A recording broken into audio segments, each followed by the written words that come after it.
Hello बच्चों, आपके अपने यूट्यूब चैनल बायो के फीवर पर आपका वेलकम है। बच्चों, हमने स्टार्ट किया है क्लास 12th बायोलॉजी का अध्याय 3, जिसका नाम है बच्चों जनन स्वास्थ्य। ठीक है, जिसका नाम क्या है बच्चों? जनन स्वास्थ्य। आज हम बच्चों डिस्कस करेंगे इसके आगे के पार्ट्स को।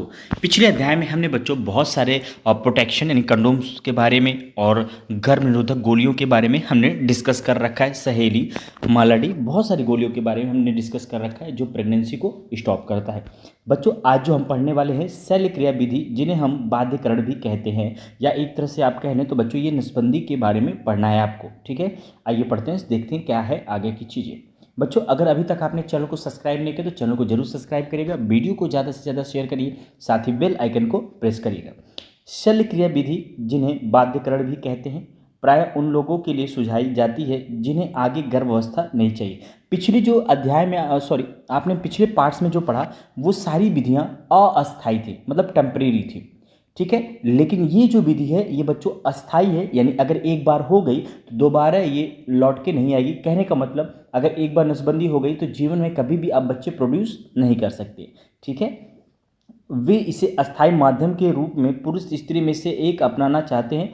शल्य क्रिया की दखलंदाजी से युग्मक परिवहन संचार रोक दिया जाता है। देखते हैं आप, प्रजनन के लिए जब प्रजनन होता है तो निषेचन की घटना होती है, और निषेचन के बाद क्या होता है? गर्भधारण होता है। तो बच्चों, जब तक निषेचन नहीं होगा तब तक गर्भधारण नहीं होगा। तो इसमें भी वही प्रक्रिया होती है, जो अंडाणु होते हैं और शुक्राणु होते हैं उनको क्या कर दिया जाता है? मिलने से रोक दिया जाता है। ठीक है, फलतः गर्भधारण नहीं होता।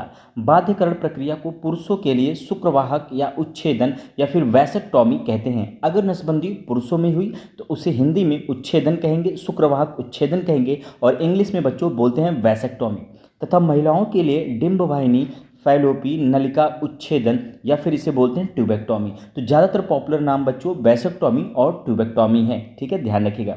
जनसाधारण इन क्रियाओं को पुरुष या महिला नसबंदी के नाम से जानते हैं, यानी जो आम चाल की बोल भाषा है उसमें इसको नसबंदी कहा जाता है।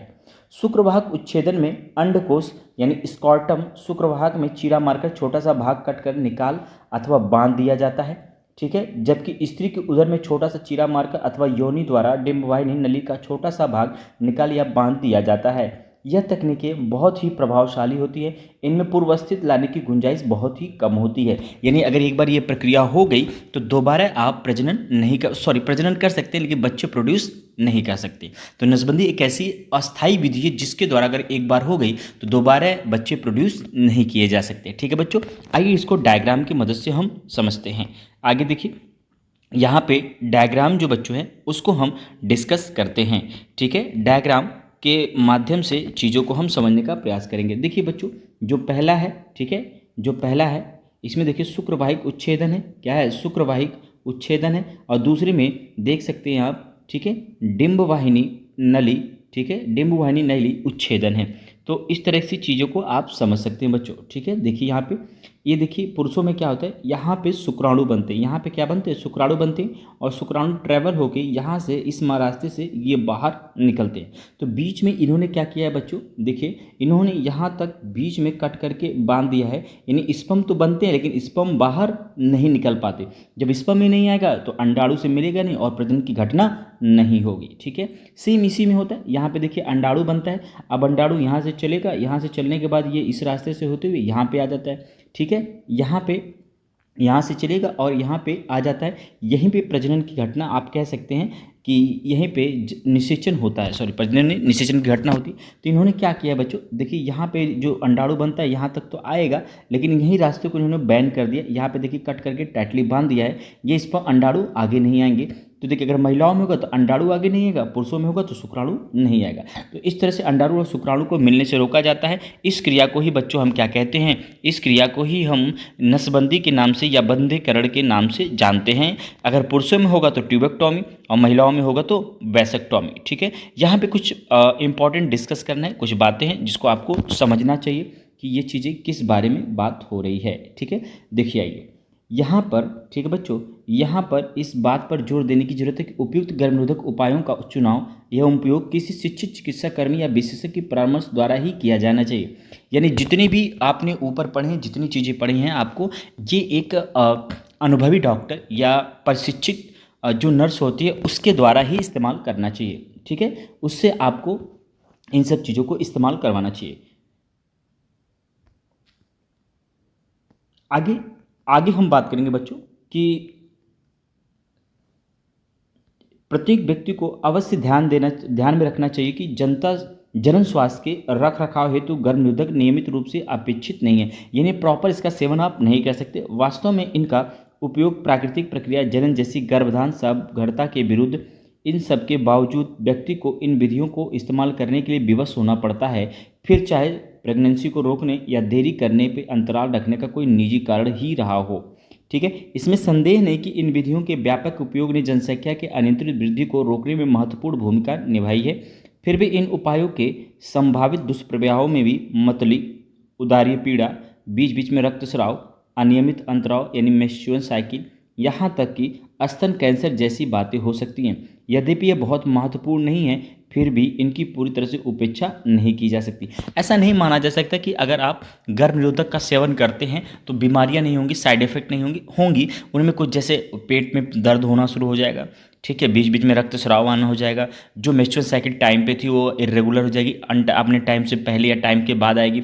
यहाँ तक कि महिलाओं में स्तन कैंसर जैसी घटनाएं भी हो सकती हैं। इन चीज़ों से हम क्या कर सकते हैं, मुख नहीं मोड़ सकते आप। ठीक है बच्चों, आगे देखिए, प्रेगनेंसी या चिकित्सीय समापन क्या होता है, इसके बारे में आपको पढ़ना है। ठीक है, आइए देखिए, जो प्रेगनेंसी होती है यानी सकभरता का चिकित्सीय समापन। देखिए, गर्भ अवस्था पूर्ण होने से पहले जानबूझकर स्वैच्छिक रूप से गर्भ के समापन को प्रेरित गर्भपात या चिकित्सीय सकभरता समापन या एमटीपी कहते हैं, जिसे मेडिकल टर्मिनेशन ऑफ प्रेगनेंसी के नाम से जानते हैं, या शॉर्ट फॉर्म एमटीपी कहते हैं। पूरी दुनिया में हर साल लगभग 45 से 50 मिलियन यानी 4.5 से 5 करोड़ चिकित्सीय सकभरता समापन कराए जाती हैं। यानी आप कह सकते हैं कि एमटीपी जो मेडिकल टर्मिनेशन प्रेगनेंसी होती है, हर साल 4 से 5 करोड़ लोग करवाते हैं, जो कि संसार भर की कुल प्रेगनेंसी सकभरताओं का मतलब प्रेगनेंसी होता है, सकभरताओं का 1/5 भाग है। यानी जितनी प्रेगनेंसी होती है उसमें से 1/5 क्या हो जाता है, अबॉर्शन हो जाता है, या फिर आप कह सकते हैं गर्भपात हो जाता है। एमटीपी में भावनात्मक, नैतिक, धार्मिक एवं सामाजिक पहलुओं से जुड़े होने के कारण बहुत से देशों में यह बहस जारी है कि चिकित्सीय सकभरता समापन को स्वीकृति या कानून बनाया जाना चाहिए या नहीं। ठीक है, मतलब ऐसा है कि नैतिक कुछ मूल्य होते हैं कि जो पैदा हो रहा है उसको जीने का अधिकार है। ठीक है, धार्मिक कुछ चीज़ होते हैं, सामाजिक पहलू होते हैं, तो उसके हिसाब से ये गैर कानूनी है या कानून इसको मान्यता देता है, इस बारे में बहुत सारे देशों में चर्चा है। हालांकि भारत सरकार ने इसके दुरुपयोग को रोकने के लिए 1971 में चिकित्सीय सकभरता समापन को कानून स्वीकृति प्रदान कर दी। यानी भारत ने इसको 1971 में ही इलीगल कर दिया है, लेकिन आप ये कह सकते हैं लीगल कर दिया है, लेकिन कुछ कंडीशन के अंतर्गत। ठीक है, इस प्रकार के प्रतिबंध अंधाधुन और गैरकानूनी मादा भ्रूण हत्या तथा भेदभाव को रोकने के लिए बनाए गए, जो अभी भी भारत देश में बहुत ज़्यादा हो रहा है। ठीक है, यानी 1971 में जो एमटीपी क्या होता है, एक तरफ से समझिए गर्भपात।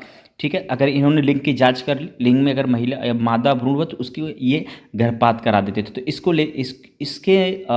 इसको रोकने के लिए 1971 में भारतीय सरकार ने पूरी तरह से बैन कर दिया कि एमटीपी आप नहीं करा सकते। फिर भी हमारे भारत देश में ये धड़ल्ले से हो रहा है। ठीक है, आइए आगे देखते हैं, आगे क्या कह रहे हैं बच्चों।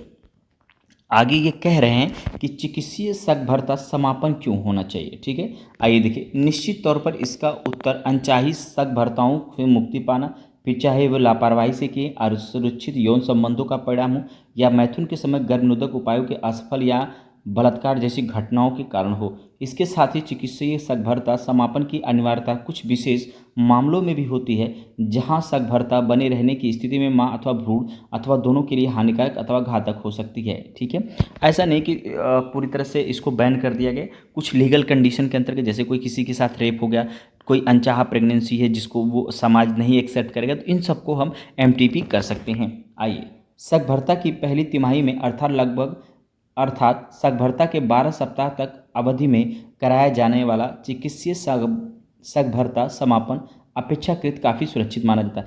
प्रेगनेंसी के 3 महीने पहले, यानी 9 महीने की प्रेगनेंसी होती है और 4 यानी 12 सप्ताह का मतलब 1 से लेकर तीसरे मंथ तक अगर आप एमटीपी कराते हैं तो ये सेफ़ है। जो माँ है, जो मादा, जो जिनके एमटीपी हो रही, जो मदर हैं, उनको कोई सुरक्षित मतलब असुरक्षित चीज़ें नहीं हो सकती, यानी उनको कोई भी दिक्कत नहीं होगी। लेकिन इसके बाद द्वितीय तिमाही में गर्भपात बहुत ही संकटपूर्ण एवं घातक हो सकता है। यानी कह रहे हैं मतलब 3 से 6 महीने में अगर आप गर्भपात कराएंगे, क्योंकि उस समय जो बेबी होगा वो पूरी तरह से डेवलप हो रहा होगा या डेवलप हो चुका होगा। तो इस दौरान अगर आप गर्भपात कराते हैं तो जो मादा हैं उनको भी दिक्कत होगी, साथ में बच्चे को दिक्कत होगी ही, भ्रूण को दिक्कत होगी। इस बारे में एक सबसे अधिक परेशान करने वाली बात यह देखने में आई है कि अधिकतर एमटीपी गैर कानूनी रूप से अकुशल नीम हकीमों द्वारा कराए जाते हैं। आप देखते हैं गांव में बहुत सारे दाई वाई होते हैं, लोग उसी से गर्भपात करा लेते हैं, बाद में जो मादा उसको तकलीफ झेलनी पड़ती है। क्यों क्यों कराते हैं? क्योंकि सरकार इसको अलाउ नहीं करती, तो गाँव में लोग क्या करते हैं, कुछ पैसे ले लेते हैं जिससे गर्भपात करा देते हैं, जो कि काफ़ी ही क्या है, हानिकारक है या माँ के लिए काफ़ी दिक्कत है। ठीक है, आगे देखिए क्या कहते हैं बच्चों। आगे ये कहते हैं कि असुरक्षित होते हैं बल्कि जानलेवा भी सिद्ध हो सकते हैं। दूसरी खतरनाक प्रवृत्ति शिशु के लिंग निर्धारण के लिए उल्भेदन का उपयोग। यह प्रवृत्ति शहरी क्षेत्रों में अधिक होता है। देखिए गांव में जो होता है वो बच्चों में फ़र्क नहीं होता, लेकिन शहर में ज़्यादा होता है। एनसीईआरटी किताब आपकी लिखती है। ठीक है, तो यह प्रवृत्ति शहरी क्षेत्र में अधिक होता है। बहुधा ऐसा देखा गया कि यह पता चलने पर कि भ्रूण मादा है एमटीपी कराया जाता है। ठीक है, गर्भपात करा दिया जाता है, जो पूरी तरह से गैरकानूनी है। इस प्रकार के व्यवहार से बचना चाहिए, क्योंकि यह युवा माँ और भ्रूण दोनों के लिए खतरनाक है। असुरक्षित मैथुन से बचाव के लिए प्रभावशाली परामर्श सेवाओं को देने तथा गैरकानूनी रूप से कराए गए गर्भपातों में जान की जोखिम के बारे में बताए जाने के साथ साथ अधिक से अधिक सुविधाएं उपलब्ध कराई जानी चाहिए, ताकि उपयुक्त हानिकारक प्रवृत्तियों को रोका जा सके। तो यहाँ पे आपने पढ़ा कि एमटीपी जो लीगल नहीं है, सॉरी हमारे यहाँ बैन है। ठीक है, और अगर आप कराना चाहते हो तो कुछ अंडर कंडीशन है। ठीक है, उस कंडीशन के अंतर्गत आप गर्भपात करा सकते हैं, लेकिन अगर आप नॉर्मली कराना चाहें तो आप नहीं करा सकते हैं। ठीक है, आइए कुछ बीमारियों के बारे में हम बच्चों बात करते हैं। यौन संचरित संक्रमण के बारे में हम डिस्कस करते हैं। ठीक है, देखिए कोई भी रोग या संक्रमण जो मैथुन द्वारा संचरित होते हैं उन्हें सामूहिक तौर पर यौन संचरित संक्रमण या एसटीआई, सेक्सुअल ट्रांसमिटेड डिजीज, क्या कहते हैं, सेक्सुअल ट्रांसमिटेड डिजीज या रतिजोग, जिसे बीडी वेंट्रल डिजीज अथवा जनन मार्ग आरटीआई, रिप्रोडक्टिव ट्रैक्ट इन्फेक्शन, ठीक है, संक्रमण कहा जाता है। जैसे सूजक, गोनोरेया, सिफिलिस, हर्पिस, जननिक परिसर्प, जेनाइटल हर्पिस, क्लेमेडियता, ट्राइकोसोमनता, लैंगिक मत्स्य, यकृत शोथ बी, और हाल ही में सर्वाधिक चर्चित एवं घातक एचआईवी एड्स आदि सामान्य यौन संचरित रोग हैं। इन बीमारियों को आपको बहुत अच्छे से रटना पड़ेगा। ठीक है, जैसे सूजक, गोनोरेया, सिफिलिस, हर्पिस, जननिक परिसर्प, ठीक है, जिसे जेनाइटल हर्पिस कहते हैं, क्लेमेडियता, ट्राइकोमोनसता, लैंगिक मत्स्य, यकृत हेपेटाइटिस बी, यकृत शोथ का मतलब हेपेटाइटिस बी, और हाल ही में सर्वाधिक चर्चित एवं घातक एचआईवी एड्स आदि सामान्य यौन संचरित रोग हैं। इन सब के साथ एचआईवी संक्रमण सर्वाधिक खतरनाक है। सबसे सर्वाधिक खतरनाक कौन है? एचआईवी। इसके बारे में पुस्तक के 8वें अध्याय यानी आप जब मानव स्वास्थ्य पढ़ेंगे तो वहाँ पे आप डिस्कस करेंगे। ठीक है, चलिए आगे देखते हैं। आगे क्या लिखते हैं एनसीईआरटी किताब बीमारियों के बारे में। इनमें से कुछ संक्रमण जैसे कि हेपेटाइटिस बी, यकृत शोथ का मतलब हेपेटाइटिस बी, तथा एचआईवी के संक्रमण एक संक्रमित व्यक्ति के साजिश से प्रयोग करने वाली सुइयों, टीका, शल्यक्रिया के औजारों तथा संदूषित रक्तदान, ब्लड ट्रांसफ्यूजन, या फिर संक्रमित माता से उसके गर्भ अवस्था में भी संचरित हो सकते हैं। ठीक है, याद रखिएगा। यानी जो हेपेटाइटिस बी है, यकृत शोथ बी है और एचआईवी, ये इंजेक्शन से, जैसे एक व्यक्ति को इंजेक्शन लगा दिएगा, वही इंजेक्शन दूसरे व्यक्ति को लगा दिया, तो पहले व्यक्ति को अगर एचआईवी है तो दूसरे व्यक्ति को भी हो जाएगा। ठीक है, या माता यानी जो मदर है, अगर उनमें जो गर्भ में पल्ला बच्चा तो उसको एचआईवी एड्स हो सकता है।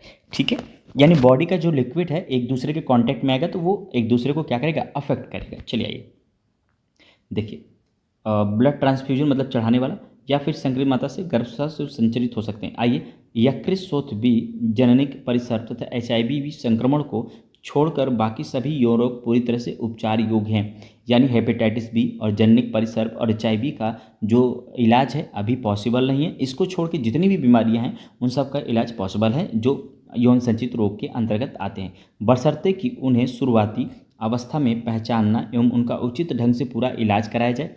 इन सभी रोगों के शुरुआती लक्षण बहुत हल्के फुल्के होते हैं, जो कि जननिक क्षेत्र गुप्तांग में खुजली, तरल स्राव आना, हल्का दर्द, सूजन आदि हो सकते हैं। ठीक है, याद रखिएगा बच्चों, ये लक्षण होते हैं। संक्रमित स्त्रियां अलक्षणी होती हैं, यानी जो संक्रमित महिलाएं होंगी उनमें ये लक्षण दिखाई नहीं देंगे।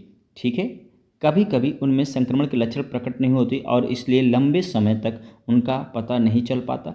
ठीक ठीक है। जब लक्षण ही नहीं आएगा तो डॉक्टर कैसे इलाज करेगा, बीमारी नहीं पता चलेगी तो लक्षण नहीं आएंगे, ठीक है, और लक्षण नहीं होंगे तो बीमारी पता नहीं चलेगी।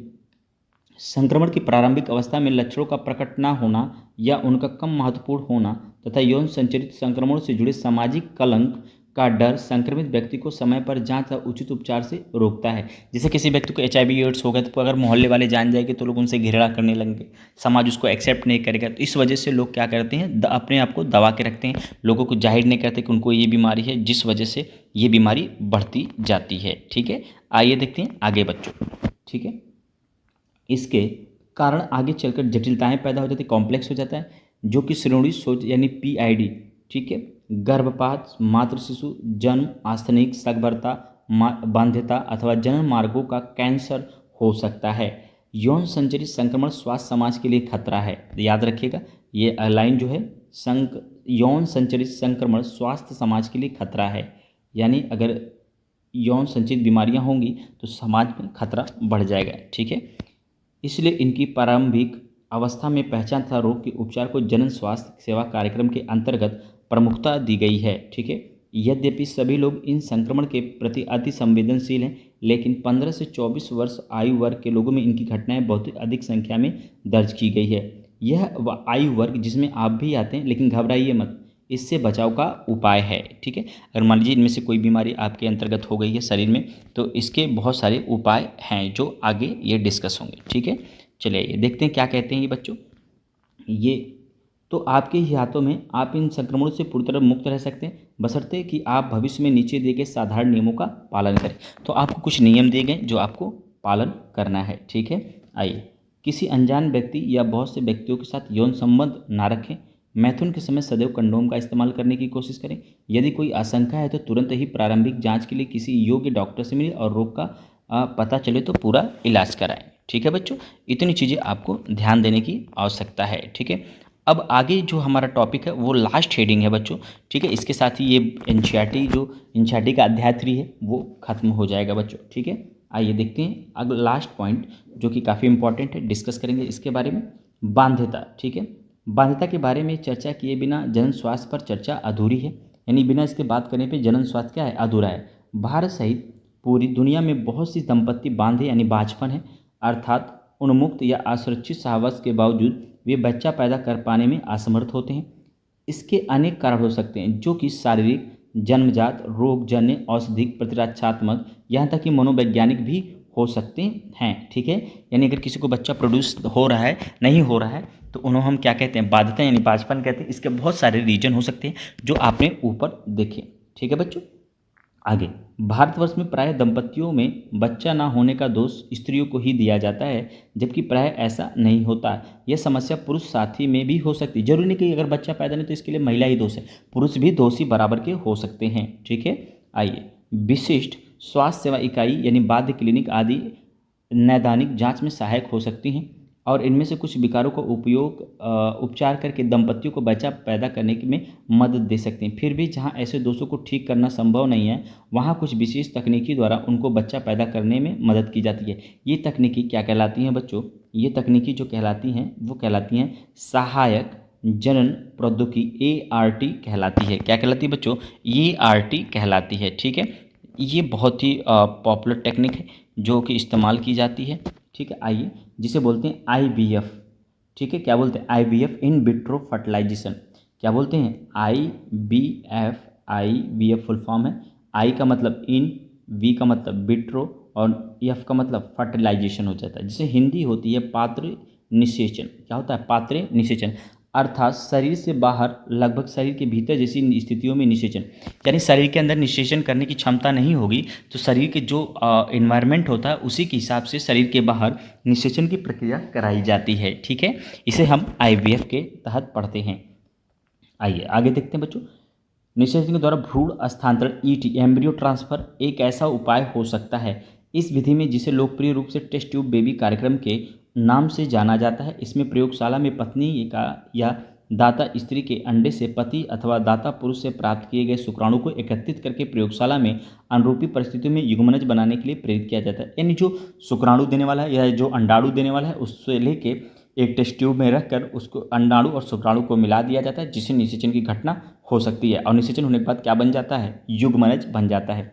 इस युग्मनज या प्रारंभिक भ्रूण जो 8 ब्लास्टोमीर तक होता है, अगर 8 सेल तक होगा तो उसे ब्लास्टोमीर कहेंगे, को फैलोपियन नलिका यानी मादा के नर जनन अंग में स्थानांतरित कर दिया जाता है, जिससे युग्मनज फैलोपियन ट्यूब में स्थानांतरण अर्थात zygote intra fallopian transfer ZIFT कहते हैं। ठीक है, समझिए, अगर युग्मनज को प्रारंभिक या फिर 8 सेल तक मादा जनन अंग में ट्रांसफ़र कर दिया जाता है तो इसे जिफ्ट के नाम से जाना जाता है। किसके नाम से? जिफ्ट के नाम से जाना जाता है, जिसकी हिंदी बनती है जाइगोट इंट्राफैलोपियन ट्रांसफ़र।